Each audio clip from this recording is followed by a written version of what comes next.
प्रश्न करो कि आपने क्यों रचा। गुरु जी, जब मृत्यु ही मतलब सब कुछ अंत करना है भगवान को। अंत नहीं कर, किसी का अंत नहीं है, खेल है, परिवर्तन है। आप बताओ अंत क्या है। जैसे सभी लोग बोलते हैं कि अपना कलयुग का अंत हो जाएगा, सृष्टि का विनाश हो जाएगा, सब कुछ हो जाएगा। हमारी बात सुनो, तीन लीलाएं हैं भगवान की, वो हर क्षण होती रहती है। ये सेकंड है, इस सेकंड में लाखों लोग पैदा हो गए, लाखों लोग मर गए, लाखों लोग आनंदित हैं, लाखों लोग दुखी हैं। पूरी सृष्टि में भगवान ने तीन लीलाएं की, ब्रह्मा रूप से सृजन करना, विष्णु रूप से पालन करना और शिव रूप से संहार करना। वही भगवान ब्रह्मा है, वही भगवान हरि है, वही भगवान हर है, कोई अंतर तो नहीं। और वही चराचर जीव बने हुए हैं, कोई और थोड़ी है। वो अपने आप से अपने आप का सृजन करते हैं, अपने आप से अपने आप का पालन करते हैं, अपने आप से अपने आप का संहार कर देते हैं। आपको इसलिए प्रश्न उठा कि आप देहाभिमानी जीव हो। आप इस समय देह भाव से बोल रहे हो, देह भाव से बोल रहे हो, क्योंकि देह भाव ही है। अभी परमात्मा भाव में तो आए नहीं हो, इसलिए आपको बड़ा भयावह लग रहा है। भगवान ने ऐसा किया क्यों, भगवान ने ऐसा रचा ही क्यों, जब विनाश ही करना था तो रचना क्यों था। नहीं, उनका खेल है। जैसे बच्चे जो है ना, घरौंदा बनाते हैं, बिगाड़ देते हैं, उनसे पूछो क्यों, ऐसा क्यों किया, उनका खेल है। उनके पास क्यों का उत्तर थोड़ी। गांव में जैसे बैलगाड़ी जा रही तो बच्चे बैठ गए और आधा किलोमीटर दूर गए, फिर उतर के वहां से पैदल आ रहे उनसे पूछो क्यों, तो उनके पास उत्तर है क्या, खेल है उनका।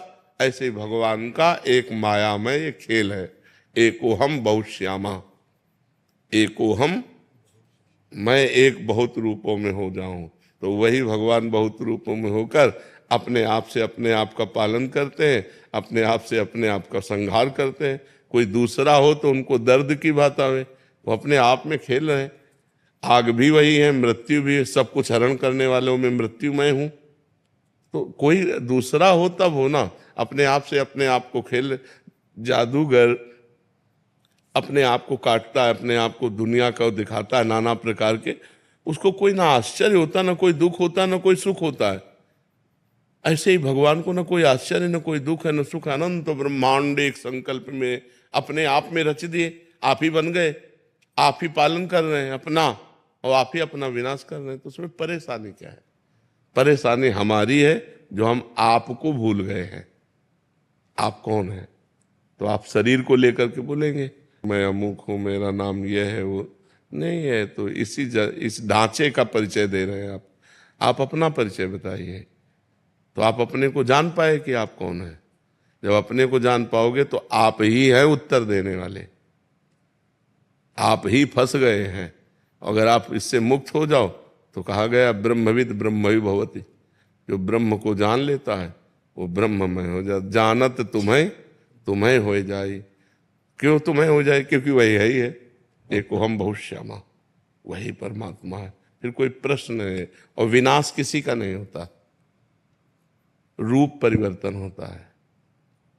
जैसे शरीर जला दिया गया तो अग्नि तत्व में, वायु तत्व में, जल तत्व जल में, पृथ्वी तत्व, आकाश तत्व में। जीवात्मा अविनाशी है, वो अपने कर्मानुसार मन को लेकर दूसरे शरीर में चला गया। मृत्यु किसकी, किसी की नहीं।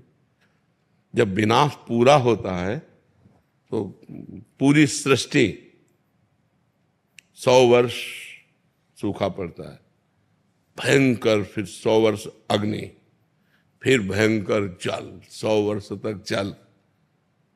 फिर इसके बाद जब प्रबल ताप बढ़ी, कोई सृष्टि में नहीं रहेगा, तो जल तत्व वायु तत्व में, वायु तत्व अग्नि तत्व में, आकाश तत्व में, ऐसे क्रम से होते हुए आकाश तत्व महातत्व में, महातत्व अहंकार में, ऐसे मूल प्रकृति तक पहुंचकर मूल प्रकृति ब्रह्म में कुछ नहीं नष्ट हुआ, सब अपने अपने स्वरूप में आते हुए चले गए। फिर जब सृष्टि हुई तो ब्रह्म, ब्रह्म से मूल प्रकृति से त्रिगुणात्मिका प्रकृति, त्रिगुणात्मिका प्रकृति से महातत्व, महातत्व से अहंकार, अहंकार से पूरी सृष्टि। वही फैल गया, वही समिट जाता है। समिट जाना विनाश है, फैल जाना सृष्टि है। और जितने दिन फैल के खेलते हैं वही जीवन है। इसीलिए तो जब ज्ञान हो जाता है तो पूरी सृष्टि से राग खत्म हो जाता है। कुछ नहीं, कोई 10-20 नहीं है यहाँ, एक ही है। एक ही परमात्मा का सारा खेल चल रहा है, वही आप भी हैं, लेकिन आप अपने को जान पा रहे हैं। मैं परमात्मा कैसे हो सकता हूं? तो आप देह भाव से बोल रहे हैं। स्वरूप में आइए, स्वरूप कौन है? स्वरूप कौन है? तो स्वरूप का ज्ञान है नहीं, तो इसीलिए देह भाव के होने के कारण जन्म मरण, दुख सुख, लाभ हानि, मान अपमान, जय पराजय ये भोगना पड़ रहा है। बड़ा कठिन है। इसीलिए भजन करो और मुक्त हो जाओ।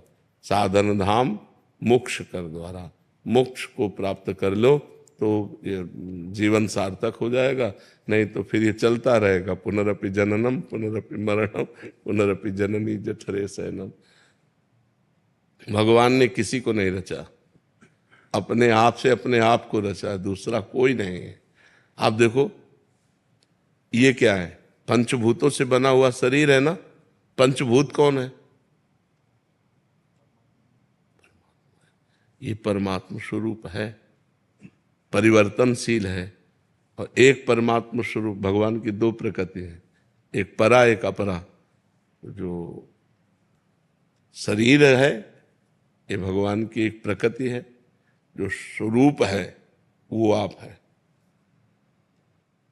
वही जो आप में स्वरूप, वही आप में, वही आप में, वही आप में, वही एक ही है। जैसे करणों के कारण देखने में बिजली कई प्रकार की दिखाई देती है। एक बिजली लाइट दे रही, एक बिजली हवा दे रही, एक बिजली ठंडा कर रही, एक बिजली हीटर में निकल रही। लेकिन क्या बिजली कई प्रकार की है क्या? कि ये बिजली गर्म करेगी, ये बिजली ठंडा करेगी, ये बिजली हवा फेंकेगी, ये बिजली रोटी बनाएगी। बिजली तो कई प्रकार की नहीं है, यंत्र कई प्रकार के हैं, करण कई प्रकार के हैं, उनमें वो पावर वैसे जाकर प्रभावित हो जाता है। ऐसे एक बिजली है। अगर संपूर्ण ब्रह्मांड में पूछी जाए तो बिजली एक है ना? और उसके करण कितने हैं? करोड़ों हो सकते हैं, करोड़ों करण है, करोड़ों प्रकार से उसका प्रयोग हो रहा है। ऐसे ही ये करोड़ों अरबों करण हैं, लेकिन इसमें परमात्मा का पावर एक है। अब करण है दुष्ट स्वभाव का रचा हुआ, अब वो दुष्टता ही करेगा, तो बोले इसमें परमात्मा कैसे हो सकता है? नहीं, परमात्मा ही है। वो करण के प्रभाव से ऐसा बोल रहा है। जैसा जैसा स्वभाव, जैसी जैसी प्रकृति, तो परमात्मा तत्व तो वैसे ही जाके बर्ताव कर रहा है। तो लगता है ये परमात्मा कैसे हो सकता है? ये परमात्मा कैसे हो सकता है? नहीं, परमात्मा ही है अंदर से। वो अपने को नहीं जान रहा है और वो उसका स्वभाव है। वो कर्म के अनुसार ऐसी स्थिति को प्राप्त होकर ऐसा बर्ताव कर रहा है। जैसे इसमें भी बिजली है और ये भी बिजली से चल रहा है। बिजली कितनी लघु हो सकती है और बिजली कितनी महान हो सकती है।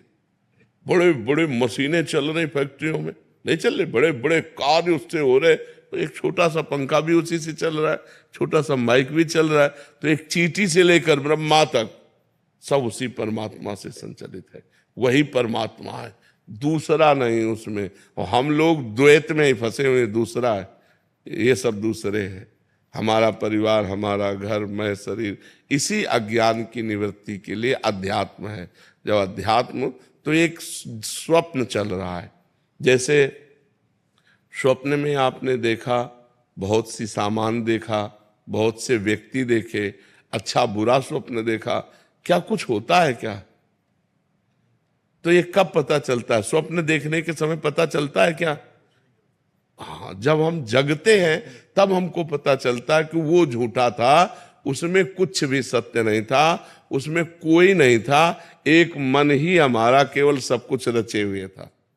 ऐसे ही जब हम ज्ञान में जागते हैं तो कुछ नहीं है, एक परमात्मा ही परमात्मा है। वासुदेवा सर्वमिति सा महात्मा सुदुर्लभा, बहूनाम जन्म नावन्ते ज्ञानवान माम प्रपद्यते, वासुदेवा सर्वमित सा महात्मा सुदुर्लभा।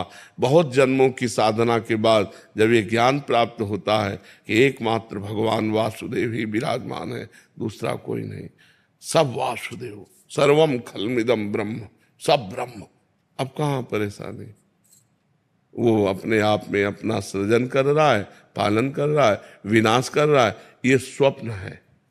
उमा कहूं मैं अनुभव अपना, सत हरि भजन जगत सब। तो सपने में ये हम सब कुछ देख रहे हैं। एक जागृत अवस्था जो हम मान रहे हैं ये मोह की है। स्वप्न में अपने को सोया हुआ मानते हैं क्या? उसमें जागते हुए तो होते हैं, लेकिन क्या जागते हैं क्या? ऐसे ही मोह निशा सब सो अनिहारा।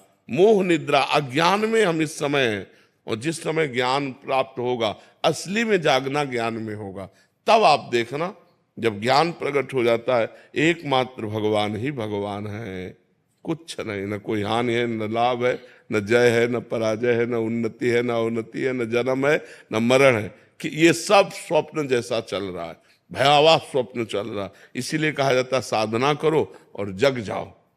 जग गए तो जे ही जाने जग जाए हेराई, जागे जथा स्वप्न भ्रम जाए। जिस परमात्म तत्व को जानने के बाद ये संसार संसार नहीं रहता, ये परमात्म स्वरूप हो जाता है, सब भय भ्रम खत्म हो जाता है। समझ पा रहे बच्चा?